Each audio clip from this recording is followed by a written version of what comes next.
सड़कों पर नमाज पढ़ना कितना जायज है? देखिए, खुले में नमाज पढ़ना एकदम नाजायज है।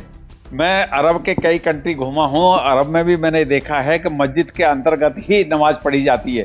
अगर इनको नमाज रोड पर पढ़नी है तो पाकिस्तान जाएं या इराक जाएं या ऐसी जगह जाएं जहां मुस्लिम कंट्री ईद नहीं मना पा रहे हैं। यहाँ आसानी से ईद मनाई जा रही है।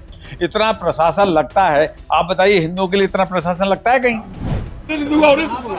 नहीं होने दूंगा, नहीं होने दूंगा, नहीं होने दूंगा। नोट कर लेना। मैं क्या कह रहा हूँ? आप जेल भेजेंगे? मैं क्या कल चीजें मुझे कल फिर मत हाँ, मैं जेल जाने वाली हूँ। तो नमाज कराओ, कराओ नमाज। कहाँ नमाज जाएंगे? जमा करा उसके लिए उससे बता रहा हूँ मैं। बता दूंगा हम वैसे ही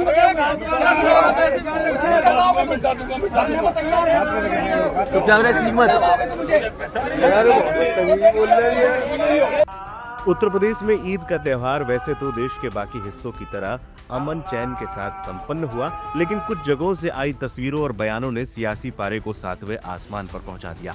एक तरफ यूपी सरकार के मंत्री सड़क पर नमाज पढ़ने वालों को पाकिस्तान जाने की सलाह दे रहे हैं, तो दूसरी तरफ वर्दी के रौब में एक एसएचओ नमाजियों को जमीन में गाड़ने की धमकी दे रहा है। इन दो वीडियोस ने सोशल मीडिया से लेकर राजनीतिक गलियारों में हलचल पैदा कर दी है। सबसे पहले बात अलीगढ़ की, जहां उत्तर प्रदेश सरकार के दर्जा प्राप्त राज्य मंत्री ठाकुर रघुराज सिंह ने एक बार फिर अपने विवादित बयान से आग लगा दी है। सड़क पर नमाज पढ़ने की घटना पर भड़के मंत्री ने इसे पूरी तरह से नाजायज करार दिया। मंत्री ने साफ कहा है कि अलीगढ़ से ही सड़क पर नमाज न पढ़ने की पाबंदी शुरू हुई थी और यहाँ इसका उल्लंघन बर्दाश्त नहीं किया जाएगा। उन्होंने उन अधिकारियों पर भी कठोर कार्रवाई की मांग की जिनकी मौजूदगी में ये हुआ। सड़कों पर नमाज पढ़ना कितना जायज है? देखिए, खुले में नमाज पढ़ना एकदम नाजायज है। मैं अरब के कई कंट्री घूमा हूँ। अरब में भी मैंने देखा है कि मस्जिद के अंतर्गत ही नमाज पढ़ी जाती है। अगर एक व्यक्ति भी एक्स्ट्रा है तो वो अपने घर जाके नमाज पढ़ता है। इनके यहाँ मूर्ति पूजा नहीं है और ये हिंदुओं की तरह ये नहीं कर सकते कि कहीं भी कोई परमिशन लेके करें, तो इसलिए नाजायज है ये। और ये हिंदुस्तान में ईद कितने आदरणीय प्रधानमंत्री ने, आदरणीय राष्ट्रपति महोदया ने, आदरणीय मुख्यमंत्री ने सबको ईद की बधाई दी है, परंतु नाजायज करेंगे तो इनके साथ प्रशासन को भी, मैं कहूंगा जो भी अधिकारी इसमें दोषी हैं उनको भी बख्शा नहीं जाएगा। आदरणीय मुख्यमंत्री जी संज्ञान लिया है इसका, और ये ठीक नहीं हुआ क्योंकि अलीगढ़ से ही इसका उदाहरण बना था और अलीगढ़ में ही फेल हो जाएगा, तो ये ठीक नहीं है। मैं इस पक्ष का नहीं हूं। ये अगर इनको नमाज रोड पर पढ़नी है तो पाकिस्तान जाएं या इराक जाएं या ऐसी जगह जाएं जहां मुस्लिम कंट्री ईद नहीं मना पा रहे हैं। यहाँ आसानी से ईद मनाई जा रही है। इतना प्रशासन लगता है। आप बताइए, हिंदुओं के लिए इतना प्रशासन लगता है कहीं? हाँ, बिल्कुल चले जाए।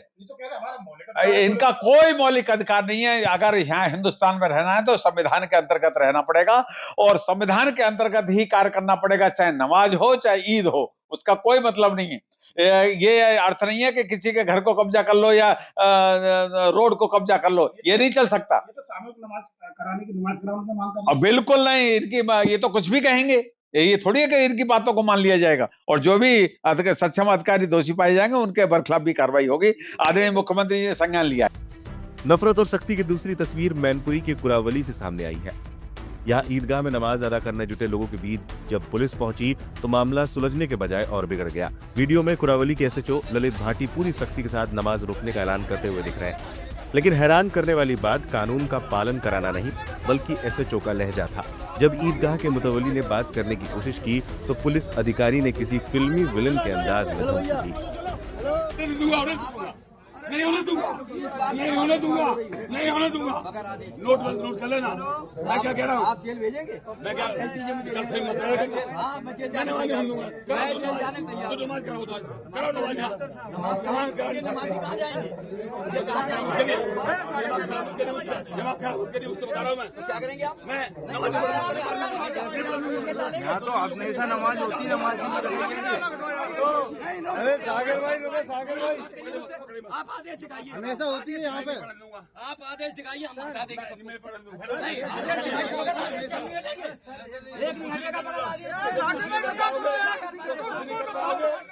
अरे सागर भाई मिटा दूंगा मैं वैसे ही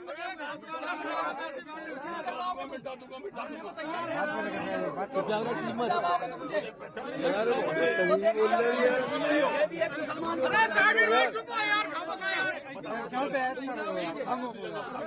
बोलने का सही तू चुप ना हो जा ज्यादा उछल कर यार कोई बुएगा इनको होती है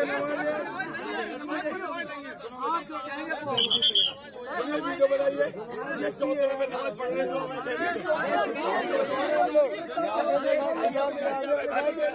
जो नमाज जो है चौथे से बाहर है शासन का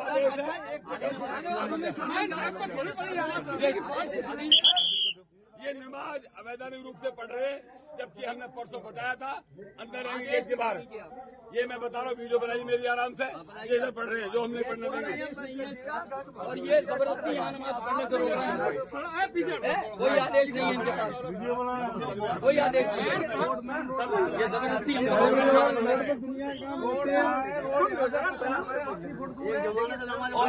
रोड देखिए वो है। सवाल ये उठता है कि क्या ये पुलिसिंग का सही तरीका है? क्या कानून व्यवस्था के नाम पर वर्दी का ऐसा रौब जायज है? सोशल मीडिया पर लोग लिख रहे हैं कि पुलिस और जनप्रतिनिधियों के ऐसे तेवर समाज में जहर घोलने का काम करते हैं।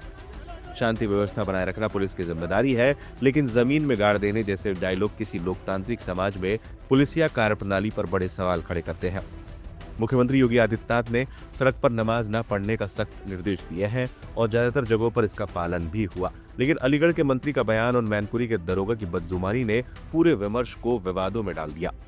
अब देखना ये होगा कि क्या इन अधिकारियों और विवादित बयान देने वालों पर कोई कार्रवाई होती है या सियासत का ये दौर यूं ही चलता रहेगा। 10 साल 50 साल से यार नमाज पढ़ रहे हैं हम लोग। मैंने परसों इनको इसी बताया सुन लो पहले मेरे रजिस्टर में लिखा हुआ मैंने परसों बताया था कोई आदेश नहीं है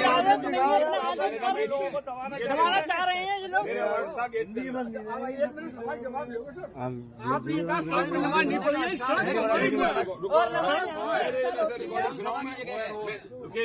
मैंने परसों आपको बताया था गेट के अंदर नमाज होगी मैं रिकॉर्डिंग व्यवस्था कर दीजिए। अरे रुको यार जहाँ मुझे नहीं मालूम नहीं तो आपके प्रशासन का दायित्व है। गाँव की सड़क को है जगह लोग इतनी कहाँ नमाज पढ़े नहीं आप चलिए ये गलत तरीका है, बिल्कुल गलत तरीका है। फैलिए फैलिए हम लोग फैलिए हम लोग नमाज अदा कहाँ करेंगे बताइए? अरे रहने दो, कोई यहाँ रोड 22 तक रोड है।